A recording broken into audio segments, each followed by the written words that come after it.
اللہ فرمائے گا یہ سب تیرا اور اس سے 10 گنا زیادہ، اور جو تیرا دل چاہے۔ ایک شخص تھا، نام تھا عبداللہ۔ وہ دنیا کی دوڑ میں بھاگتا رہتا، نماز بعض اوقات چھوٹ جاتی، دل میں خواہش تھی کہ جنت مل جائے، مگر عمل کمزور تھے۔ ایک رات اسے خواب آیا۔ خواب میں وہ ایک دروازے کے سامنے کھڑا تھا۔ دروازہ بہت بڑا، سونے چاندی اور قیمتی پتھروں سے بنا ہوا۔ دروازے پر لکھا تھا، یہ جنت کا دروازہ ہے جسے اللہ نے متقیوں کے لیے بنایا ہے۔ دروازہ کھلا، عبداللہ اندر داخل ہوا تو اس کی آنکھیں خیرہ ہو گئیں۔ پہلی چیز جو اس نے دیکھی وہ جنت کی زمین تھی۔ نبی کریم صلی اللہ علیہ وسلم نے فرمایا تھا، جنت کی مٹی مشک ہے۔ صحیح مسلم کی حدیث نمبر 2835۔ اس کے پاؤں کے نیچے نرم مشک کی خوشبو اٹھ رہی تھی۔ وہ آگے بڑھا تو ایک نہر ملی، پانی سے زیادہ سفید، دودھ سے زیادہ میٹھا اور شہد سے زیادہ خالص۔ نبی صلی اللہ علیہ وسلم نے فرمایا، جنت میں ایک نہر ہے جسے کوثر کہتے ہیں، اس کا پانی دودھ سے زیادہ سفید اور شہد سے زیادہ میٹھا ہے۔ جنت کی نہروں کے ذکر میں جو حدیث آتی ہے اس میں ترمذی کی حدیث نمبر 2570 میں فرمایا گیا ہے کہ پانی دودھ سے زیادہ سفید اور شہد سے زیادہ میٹھا ہے۔ اس نے ہاتھ ڈالا تو پانی ٹھنڈا اور میٹھا تھا۔ وہ پی کر بولا، اے اللہ، یہ سب کس کے لیے؟ ایک آواز آئی، نہ جبرائیل تھے نہ فرشتہ، بس رحمت بھری آواز، یہ ان کے لیے ہے جو دنیا میں میری خاطر صبر کرتے رہے، نماز قائم رکھتے رہے، زکوٰۃ دیتے رہے اور برائی سے روکتے رہے۔ وہ آگے بڑھا تو ایک باغ آیا، ہر طرف پھل لٹک رہے تھے۔ ایک سیب اٹھایا تو اس میں سے خوشبو پھوٹ پڑی۔ نبی صلی اللہ علیہ وسلم نے فرمایا تھا، جنت کا کوئی پھل اگر دنیا میں آ جائے تو اس کی خوشبو سے پوری دنیا معطر ہو جائے۔ اچانک اسے اپنی ماں کی آواز سنائی دی، ماں جو دنیا میں وفات پا چکی تھی۔ وہ دوڑا تو ماں جوان اور خوبصورت کھڑی مسکرا رہی تھی۔ قرآن کی آیت یاد آئی، اور ہم انہیں حور عین سے جوڑ دیں گے، بڑی آنکھوں والی، ہم نے انہیں نیا بنا دیا۔ ماں نے کہا، بیٹا یہاں کوئی غم نہیں، کوئی بیماری نہیں، کوئی بڑھاپا نہیں، اللہ کا وعدہ سچا ہے، وہاں نہ تھکاوٹ ہوگی نہ تکلیف۔ پھر اس نے ایک محل دیکھا، سونے کی اینٹوں کا، چاندی کی اینٹوں کا۔ نبی صلی اللہ علیہ وسلم نے فرمایا تھا، جنت میں مومن کا محل ایسا ہوگا کہ وہ اپنے گھر کے اندر سے باہر دیکھ سکتا ہے جیسے باہر سے اندر دیکھا جاتا ہے۔ وہ اندر گیا تو وہاں حور و عین کھڑی تھیں۔ ایک نے کہا، سلام قولا من رب رحیم۔ اچانک اسے یاد آیا کہ وہ دنیا میں کیا کر رہا تھا۔ نماز چھوڑتا تھا، جھوٹ بولتا تھا، غیبت کرتا تھا۔ دل میں خوف آیا، وہ رو پڑا، یا اللہ، میں نے کیا کیا؟ کیا مجھے یہ سب ملے گا؟ اسی وقت ایک فرشتہ آیا اور کہا، اے عبداللہ، ابھی وقت ہے۔ اللہ نے فرمایا ہے، اے میرے بندو، آؤ، میں تمہاری توبہ قبول کرتا ہوں، یہاں تک کہ سورج مغرب سے نکلنے سے پہلے۔ عبداللہ کی آنکھ کھل گئی، وہ پسینے میں شرابور تھا۔ فجر کی اذان ہو رہی تھی۔ وہ اٹھا، وضو کیا، سجدے میں گر پڑا اور روتے ہوئے بولا، اے اللہ، جو کچھ میں نے دیکھا وہ مجھے عطا فرما دے، مجھے دنیا میں وہ عمل کرنے کی توفیق دے جو جنت تک لے جائیں۔ اور اس دن سے عبداللہ بدل گیا۔ وہ جنت کو یاد رکھتا تھا اور ہر عمل میں سوچتا تھا کہ یہ عمل مجھے جنت کے اس دروازے تک پہنچائے گا یا نہیں۔ نبی صلی اللہ علیہ وسلم نے فرمایا، جنت میں 100 درجات ہیں، اللہ نے انہیں اپنے راستے میں جہاد کرنے والوں کے لیے تیار کیے ہیں۔ 2 درجات کے درمیان فاصلہ آسمان و زمین جتنا ہے۔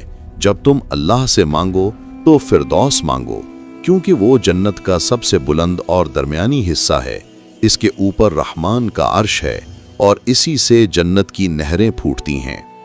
قرآن میں سب سے زیادہ ذکر ہونے والی جنت، اللہ نے فرمایا، جنت عدن، جس کے نیچے نہریں بہتی ہیں، وہ ہمیشہ اس میں رہیں گے۔ الکہف 107، التوبہ 72۔ یہی وہ جنت ہے جس کا وعدہ متقیوں سے کیا گیا۔ قرآن میں 11 مرتبہ آیا، بے شک نیک لوگ جنت النعیم میں ہوں گے، جنت الماوا، وہ اپنے رب کے پاس جنت الماوا میں ہوں گے۔ النجم 15۔ دار السلام، ان کے لیے ان کے رب کے پاس دار السلام ہے۔ الانعام 127۔ دار المقامہ، اس رب کے پاس جو بڑی قدرت والا ہے دار المقامہ ہے۔ فاطر 35۔ جنت الخلد، ہمیشگی والی جنت، وہ اس میں داخل ہوں گے، جنت الخلد میں۔ قاف 34۔ مقام امن، جو اللہ اور اس کے رسول پر ایمان لائے وہ اللہ کے نزدیک صدیقین اور شہداء کے ساتھ ہوں گے، ان کے لیے انعام اور جنت ہے۔ الحدید 19۔ نبی صلی اللہ علیہ وسلم نے فرمایا، جنت کے لوگ اوپر والے درجات کی طرف دیکھیں گے جیسے تم آسمان میں مشرق یا مغرب کی طرف چمکتا ہوا تارا دیکھتے ہو۔ درجات میں فرق ان کے اعمال کی وجہ سے ہوگا۔ صحابہ نے پوچھا، یا رسول اللہ، یہ درجات انبیاء کے ہیں؟ آپ صلی اللہ علیہ وسلم نے فرمایا، ہاں، قسم ہے اس ذات کی جس کے قبضے میں میری جان ہے، اور کچھ لوگ بھی ان تک پہنچ جائیں گے جو اللہ اور اس کے رسول پر ایمان لائے اور تصدیق کی۔ صحیح البخاری کی حدیث نمبر 6568۔ کون سے عمل سے کون سا درجہ ملتا ہے؟ چند مثالیں: شہید، جنت الفردوس، ترمذی 1663۔ جو روزانہ 12 رکعت سنت پڑھے، جنت میں اس کے لیے ایک محل بنے گا، ترمذی 379۔ جو سورہ اخلاص 10 بار پڑھے، جنت میں اس کے لیے ایک محل، مسند احمد۔ جو اللہ کے راستے میں 2 آنسو بہائے، اس کی آنکھیں جہنم کی آگ نہیں چھو سکتی، نسائی۔ سب سے زیادہ درجہ اٹھانے والا عمل اخلاص پلس اللہ کی محبت پلس نبی صلی اللہ علیہ وسلم کی سنت کی پیروی۔ نبی اکرم صلی اللہ علیہ وسلم نے فرمایا، اللہ تعالیٰ فرمائے گا، میں نے اپنے نیک بندوں کے لیے ایسی چیز تیار کی ہے جو نہ کسی آنکھ نے دیکھی، نہ کان نے سنی، اور نہ کسی دل نے اس کا تصور کیا۔ پھر آپ صلی اللہ علیہ وسلم نے یہ آیت پڑھی، فَلَا تَعْلَمُ نَفْسٌ مَّا أُخْفِيَ لَهُم مِّن قُرَّةِ أَعْيُنٍ۔ السجدہ 17۔ صحیح البخاری 4779، صحیح المسلم 2824۔ اے اللہ، ہم سب کو وہ درجہ عطا فرما جو تیری نظر میں سب سے پسندیدہ ہو اور نبی صلی اللہ علیہ وسلم کے سب سے قریب ہو۔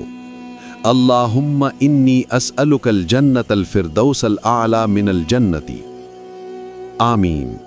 تو دوستو، یہ تھی جنت کے درجات کی وہ خوبصورت تفصیل جو صرف قرآن اور صحیح احادیث سے لی گئی ہے۔ دل کو سکون ملا نا؟ آنکھوں میں جنت کا منظر آ گیا نا؟ اب اگر آپ کو یہ ویڈیو پسند آئی، اگر دل میں جنت الفردوس کی خواہش اور بڑھ گئی، تو بس 3 چھوٹے سے کام کر دیں۔ ویڈیو کو دل سے لائک کر دیں، ابھی نیچے لال والا سبسکرائب بٹن دبا دیں اور ساتھ میں گھنٹی کو بھی دبا دیں تاکہ ہر نئی ویڈیو آپ تک سب سے پہلے پہنچے۔ اپنے گھر والوں، دوستوں، رشتہ داروں کو یہ ویڈیو ضرور شیئر کریں، کیونکہ ایک شیئر سے شاید کسی کا دل جنت کی طرف مڑ جائے اور قیامت کے دن وہ آپ کے لیے دعائیں کرے۔ آخر میں بس اتنا ہی کہوں گا، اے اللہ، ہم سب کو، ہمارے ماں باپ کو، ہماری اولاد کو اور پوری امت مسلمہ کو جنت الفردوس کا سب سے اونچا درجہ عطا فرما اور اپنے حبیب صلی اللہ علیہ وسلم کے قدموں کے نیچے ان کے پڑوس میں جگہ عطا فرما، آمین یا رب العالمین۔ ملتے ہیں اگلی ویڈیو میں، تب تک اللہ حافظ اور خوب دعاؤں میں یاد رکھیں۔ اللہم انی اسألک الجنت الفردوس۔